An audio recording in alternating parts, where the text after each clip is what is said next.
नमस्कार दोस्तों, आपका बहुत बहुत स्वागत है बदमाश यूट्यूबर के एक नए और फ्रेश वीडियो में। आज के इस वीडियो में हम सीखेंगे कि घर का क्षेत्रफल कैसे निकालते हैं, वो भी स्क्वायर फुट में।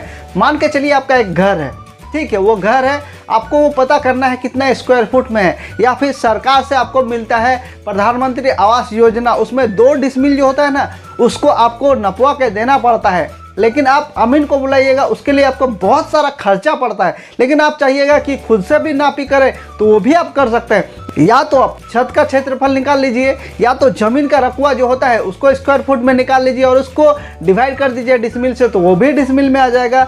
अगर आप शटरिंग किए हैं, मतलब ढलाई करने वाले हैं, और जो ठेकेदार है उसको किस प्रकार से पैसा देना है, किस हिसाब से स्क्वायर फुट में पैसा देना है, वो भी देखना है। तो आज जो मैं बताने वाला हूँ उससे आपको पूरा क्लियर हो जाएगा कॉन्सेप्ट। आप घर बैठे आराम से अपने एरिया का कैलकुलेशन कर सकते हैं बिना किसी अमीन को बुलाए। सिर्फ और सिर्फ 2 मिनट में आप इसका कैलकुलेशन कर सकते हैं।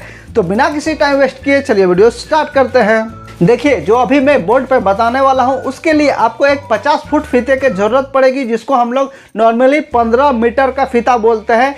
फीते का भी वीडियो है मेरा यूट्यूब चैनल में, आप प्लेलिस्ट में जाइए, वहाँ पे देखिए अमीन का औजार, वहाँ पे आप मिल जाएगा आपको अमीन का फीता। उससे भी आप देख सकते हैं अमीन का फीता किस प्रकार का होता है। लेकिन फिलहाल समझने के लिए देख लेते हैं। एग्जाम्पल के लिए मान के चलिए ये एक घर है, जैसा कि मैंने थंबनेल में दिया है उसी टाइप का कुछ यहाँ पे मैंने बना लिया है। लेकिन घर तो ऐसा एग्जैक्ट नहीं होता है, अगर तिरछा है तो भी आप निकाल सकते हैं, सीधा है तो भी आप निकाल सकते हैं। फिलहाल इसको मैं डॉट डॉट दे देता हूँ, ठीक है, आप लोग के लिए समझने के लिए आसानी होगा।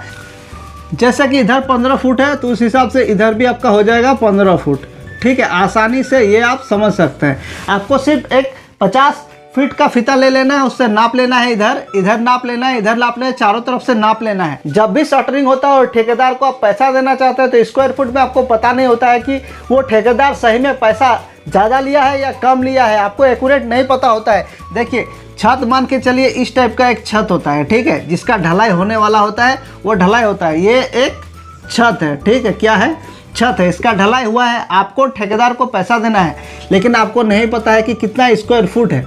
स्क्वायर फुट अगर 8 रुपया लेता है या फिर 9 रुपया लेता है, 12 रुपया ले सकता है, लेकिन उसको टोटल स्क्वायर फुट निकाल के उसको इंटू कर देना है।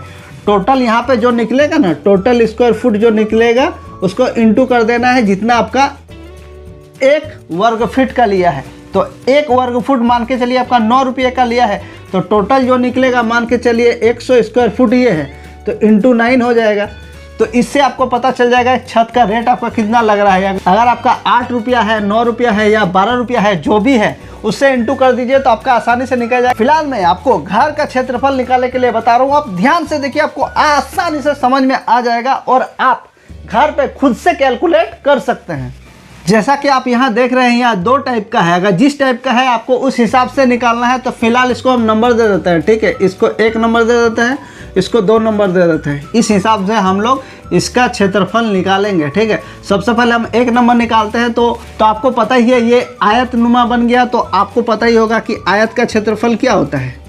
आयत का क्षेत्रफल, आयत का क्षेत्रफल बराबर लंबाई गुना चौड़ाई, ये सिंपली आप सबको पता ही होगा। तो यहाँ पे लंबाई आपका कितना है, तो लंबाई यहाँ पे देखिए टोटल 40 दिया हुआ है, लेकिन ये 25 है, इसका मतलब ये भी आपका 25 फुट हो जाएगा। कितना हो जाएगा, 25 फुट। और रेस्ट ये जो बचेगा तो ये कितना बच जाएगा, यहाँ 15 फुट। आसानी से आप इसको कर सकते हैं, क्योंकि ये टोटल 40 है, तो इस हिसाब से यहाँ वाला लेंथ 25 हो जाएगा और यहाँ वाला 15 फुट हो जाएगा। तो ये 25 फुट, ये 25 फुट, तो आपका लंबाई हो जाएगा यहाँ 25 फुट गुना चौड़ाई है, तो चौड़ाई आपका है दोनों साइड में 15 फुट, इंटू 15 कर दिए। तो इस दोनों को आप गुना कीजिएगा तो 375 स्क्वायर फुट आएगा। टोटल कितना आएगा, 375 स्क्वायर फुट। जैसा कि 1 नंबर का क्षेत्रफल आसानी से निकल गया, उसी प्रकार ये दूसरा नंबर का अब निकालना है। तो ये 1 नंबर आपका कंप्लीट हो गया। अब दूसरा नंबर पे देखते हैं क्या है। तो दूसरा नंबर पे आपका है त्रिभुज टाइप का। तो आपको सिंपली पता ही होगा कि त्रिभुज का क्षेत्रफल जो होता है ना, त्रिभुज का क्षेत्रफल बराबर होता है 1/2 इंटू आधार गुने ऊंचाई। ये होता है आपका त्रिभुज का क्षेत्रफल। देखिए त्रिभुज का क्षेत्रफल होता है 1/2 गुना आधार गुना ऊंचाई। तो 1/2 सिंपली यहाँ पे हम पुट कर देते हैं और आधार है यहाँ 15 फुट, तो यहाँ 15 फुट लिख देते हैं गुना ऊंचाई। ऊंचाई आपका 15 फुट, तो यहाँ आ जाएगा 15 फुट। तो जैसे ही हम 2 से इसको काटेंगे तो ये हो जाएगा 7.5 और 7.5 × 15 जैसे ही हम करेंगे तो आपका आ जाएगा 112.5 स्क्वायर फुट।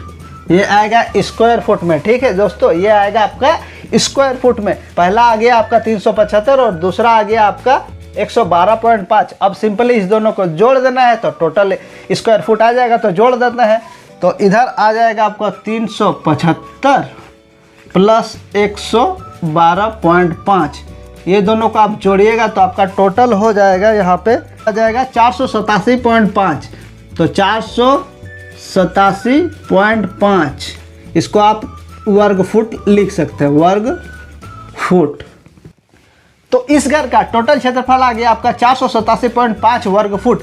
1 नंबर और 2 नंबर दोनों को मिला के टोटल आ गया 487.5 वर्ग फुट। ये आ गया इस घर का क्षेत्रफल। अगर आपका घर आयतनुमा है तो आप सिंपली आयत का क्षेत्रफल लंबाई गुना चौड़ाई कर सकते हैं। अगर आपका घर त्रिभुज का है तो त्रिभुज का क्षेत्रफल 1/2 गुना आधार गुना ऊंचाई से भी आप निकाल सकते हैं। ठीक है, सिंपली इस फॉर्मूले को पुट करके आप आसानी से घर का क्षेत्रफल निकाल सकते हैं। अगर आपका घर में शटरिंग हुआ है, छत ढलाई हुआ है, उसका अगर आपको निकालना है तो सिंपली आयत का जो मैंने फॉर्मूला बताया उससे भी आप निकाल सकते हैं, और ठेकेदार को कितना पैसा देना है उससे भी आप निकाल सकते हैं। आई होप दोस्तों इससे आपको पता चल गया होगा कि किसी भी घर का क्षेत्रफल कैसे निकालते हैं। अगर आपको ये वीडियो अच्छा लगा तो वीडियो को लाइक कर दीजिए, इसके साथ ही चैनल को सब्सक्राइब कर दीजिए और अपने दोस्तों के साथ शेयर करना ना भूलें। तब तक के लिए धन्यवाद।